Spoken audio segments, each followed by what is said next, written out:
केंद्र की नरेंद्र मोदी सरकार वक्फ बोर्ड के अधिकारों को कम करने का प्लान बना रही। जल्द ही वक्फ बोर्ड अधिनियम में संशोधन का बिल संसद में पेश किया जाएगा।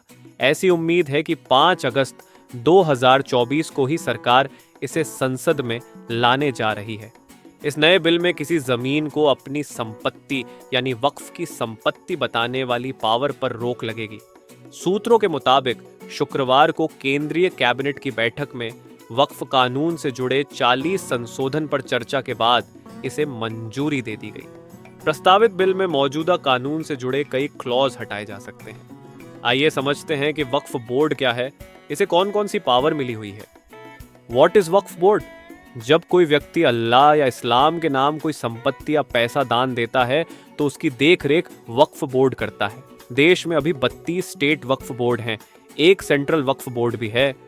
2013 में कांग्रेस सरकार ने 1995 के मूल वक्फ एक्ट में बदलाव करके बोर्ड की शक्तियों में इजाफा किया था। अब मोदी सरकार वक्फ बोर्ड संशोधन बिल लाने की तैयारी में है। वक्फ का मतलब होता है अल्लाह के नाम, यानी ऐसी जमीनें जो किसी व्यक्ति या संस्था के नाम नहीं है।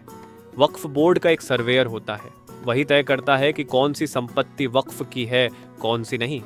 इस निर्धारण के 3 आधार होते हैं। अगर किसी ने अपनी संपत्ति वक्फ के नाम कर दी, अगर कोई मुसलमान या मुस्लिम संस्था जमीन की लंबे समय से इस्तेमाल कर रहा है, या फिर सर्वे में जमीन का वक्फ की संपत्ति होना साबित हुआ। वक्फ बोर्ड मुस्लिम समाज की जमीनों पर नियंत्रण रखने के लिए बनाया गया था, जिससे इन जमीनों के बेजा इस्तेमाल को रोकने और गैर कानूनी तरीकों से बेचने पर रोक के लिए बनाया गया था। कैसे काम करता है वक्फ बोर्ड? वक्फ बोर्ड देश भर में जहां भी कब्रिस्तान की घेरेबंदी करवाता है, उसके आसपास की जमीन को भी अपनी संपत्ति करार दे देता है। इन मज़ारों और आसपास की जमीनों पर वक्फ बोर्ड का कब्जा हो जाता है। 1995 का वक्फ एक्ट कहता है कि अगर वक्फ बोर्ड को लगता है कि कोई जमीन वक्फ की संपत्ति है, तो यह साबित करने की जिम्मेदारी उसकी नहीं, बल्कि जमीन के असली मालिक की होती है कि वो बताए कि कैसे उसकी जमीन वक्फ की नहीं है। 1995 का कानून यह जरूर कहता है कि किसी निजी संपत्ति पर वक्फ बोर्ड अपना दावा नहीं कर सकता, लेकिन यह तय कैसे होगा कि संपत्ति निजी है? अगर वक्फ बोर्ड को सिर्फ लगता है कि कोई संपत्ति वक्फ की है, तो उसे कोई दस्तावेज या सबूत पेश नहीं करना है। सारे कागज और सबूत उसे देने हैं जो अब तक दावेदार रहा है। कौन नहीं जानता है कि कई परिवारों के पास जमीन का पुख्ता कागज नहीं होता है।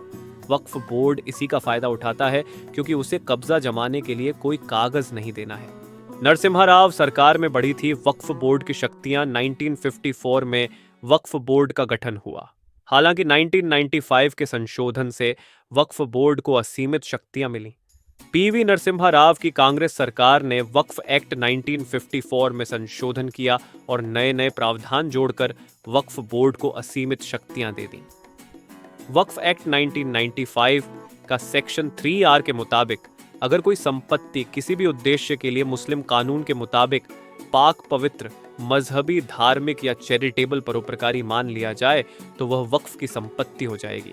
वक्फ एक्ट 1995 का आर्टिकल 40 कहता है कि यह जमीन किसकी है, यह वक्फ का सर्वेयर और वक्फ बोर्ड तय करेगा। बाद में वर्ष 2013 में संशोधन पेश किए गए, जिससे वक्फ को इससे संबंधित मामलों में असीमित और पूर्ण स्वायत्तता प्राप्त हुई। वक्फ बोर्ड को मिली हैं ये शक्तियां। अगर आपकी संपत्ति को वक्फ की संपत्ति बता दी गई, तो आप उसके खिलाफ कोर्ट नहीं जा सकते। आपको वक्फ बोर्ड से ही गुहार लगानी होगी।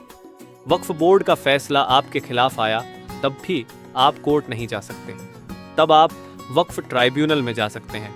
इस ट्राइब्यूनल में प्रशासनिक अधिकारी होते हैं, उसमें गैर मुस्लिम भी हो सकते हैं। वक्फ एक्ट का सेक्शन 85 कहता है कि ट्राइब्यूनल के फैसले को हाई कोर्ट या सुप्रीम कोर्ट में भी चुनौती नहीं दी जा सकती है। देश में एक सेंट्रल वक्फ बोर्ड और 32 स्टेट बोर्ड हैं।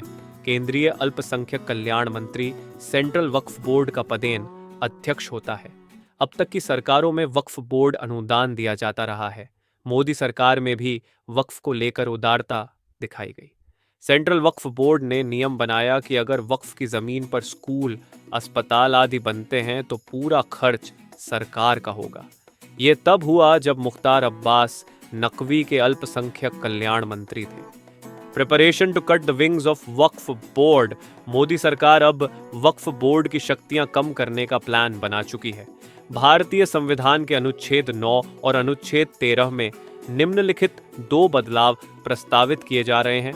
वक्फ बोर्ड के असीमित अधिकारों पर लगाम की दिशा में केंद्र सरकार ने संशोधन प्रस्तावित किए हैं।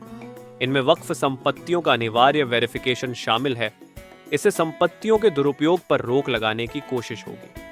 देश भर में 8.7 लाख से अधिक संपत्तियां कुल मिलाकर लगभग 9.4 लाख एकड़ वक्फ बोर्ड के अधिकार क्षेत्र में हैं। अगर इसकी अनुमानित कीमत लगाते हैं तो लगभग 1.2 लाख करोड़ होगी। प्रस्तावित संशोधनों के तहत वक्फ बोर्ड के दावों का अनिवार्य रूप से वेरिफिकेशन किया जाएगा। ऐसा ही एक अनिवार्य वेरिफिकेशन उन संपत्तियों के लिए भी प्रस्तावित किया गया है जिनके लिए वक्फ बोर्ड और व्यक्तिगत मालिकों ने दावे और जवाबी दावे किए हैं। संशोधन विधेयक 5 अगस्त 2024 को संसद में पेश हो सकता है। वक्फ बोर्ड भारत में तीसरे सबसे बड़े लैंड ओनर्स हैं। नंबर 1, नंबर 2 पे माना जाता है कि आर्म फोर्स और रेलवेज हैं। उसके बाद नंबर 3 पे है वर्क बोर्ड, जो टोटल प्रॉपर्टी है वर्क बोर्ड्स की ऑल ओवर इंडिया।